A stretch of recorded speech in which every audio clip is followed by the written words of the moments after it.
আমার দিদি যেহেতু বাড়িতে নেই তাই আমি ভাবলাম যে দিয়াকে আজকে দিয়ে তারপরেই আমি কাজে বেরোই। চলো স্কুলে গিয়ে দেখা হচ্ছে। আবদার করেছে কিছু খাওয়াতে হবে, তাই ওকে কিছু কিনে দেবো।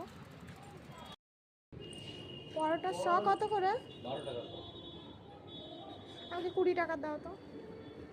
20 টাকার পরোটা দেন তো। কি পারবি তো সব আজকে? হ্যাঁ, ভালো করে প্রশ্ন দেখবি, তারপরে লিখবি, বুঝে শুনে তারপরে লিখবি, ঠিক আছে? ঠিকঠাক করে পড়ে তারপরে বুঝে শুনে তারপরে। এই যে দিয়াদের স্কুল, এখন চলো দিয়াদের স্কুলের ভেতরে যাই, আমি একটু দিয়ে আসি ওকে। রাস্তার পাশেই কিন্তু ওদের স্কুল। যা, চলে গেলাম।